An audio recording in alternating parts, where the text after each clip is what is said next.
Strength to reason and act in the face of fear. Fear and Strength, Part 2.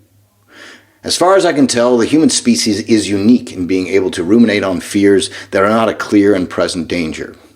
Most of what creates anxiety is situated in the future and is not an imminent threat. Compare this to our mammalian relatives. If you have a dog, does it anticipate problems? It doesn't seem like it to me. My dog certainly gets fearful, but that arises from a sudden movement in the bushes or an odd-shaped object blowing in the wind. I don't think he fears what might happen tomorrow or the threat of scarcity in the future. Humans' ability to anticipate and imagine possible futures is both a blessing and a curse. Anticipation allows us to prepare for challenges, but it also detracts from our enjoyment in the present. Anticipation brings fear and anxiety about things that have not come to be and might never come to be. I suppose a healthy way to deal with this would be to 1. Assess the actual risk. 2. Determine if there is a way to mitigate it. 3. Take action to do so. And 4. Let it go. This seems reasonable to me. It's often said that 99% of our worries are things we can do nothing about. This implies that worrying is unproductive in most cases, as well as detrimental to our present enjoyment of life. The 1% we have some agency over is where our deliberation and action would be best served. Basically, if you can do something about it, stop mulling it over and do something. If you cannot, flush it from your concerns. Perhaps this is easier said than done. Nonetheless, being riddled with fear and anxiety is far from easy. I have repeatedly stated that dogs are excellent teachers. Watch them engage with the world, with the present moment. My dog has 3 main purposes: food, fun, and love. In my next life, I want to come back as my dog.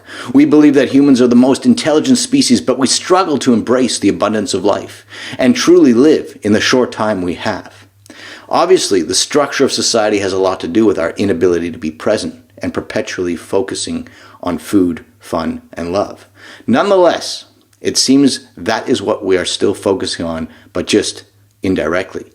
Because we cannot get food without money, we work. Because fun seems too often to require access which requires funds, we work. Because love is promoted as being tied to a lifestyle that requires things, we work.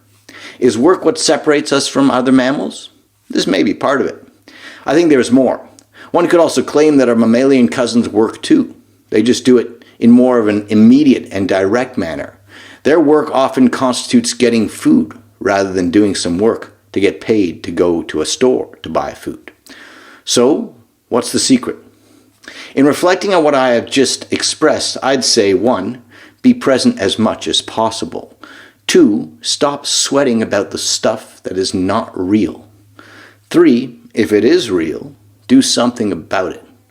And 4. Find work that offers some fun and love, if possible. Then working to get access to food will be far more rewarding. And 5, strive to get food in ways that are fulfilling. When it comes to actually facing fear that is clear and present, what do? First, I suggest playing the what-if game. I did this many times in my years guiding wilderness trips. I considered the possibility of a real danger. For example, a bear arriving on my campsite. I considered a variety of scenarios. I then considered a variety of productive actions. I turned this over in my head again and again until I found the scenario or scenarios that seemed the most advantageous. This process burnt a flow chart of action into my head that could be recalled even in a moment of high anxiety. I consider this an exercise in building meta-awareness. Why is this important? For one, when we are in a state of high anxiety, i.e. our autonomic nervous system is in a sympathetic state, pressing fight, flight, or freeze reactions, we are predominantly using the primitive limbic region of our brain. It is reactive. It lacks some higher order reasoning. It undermines one of our greatest strengths as humans. If we have gone through a training exercise like the what-if game, then we can offset this regressive thinking and maintain our advantage.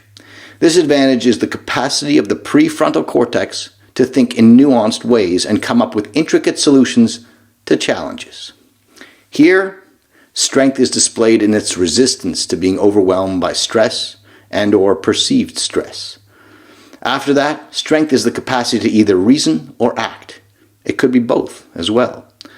Perhaps instead of entertaining the multiplicity of swirling anticipatory demons, try one or both of the following. Reason. Play the what-if game. Prepare. Recognize counterproductive rumination. Double down on critical thinking and real solutions. And act. Just do it.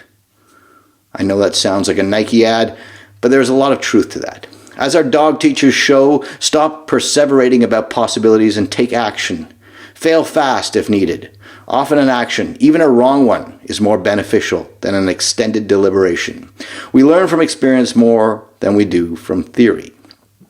What do you think? What helps you manage and dissipate worry? Leave your comments below. Like this video, share it, subscribe, smash the algorithm, help get the word out. I appreciate it.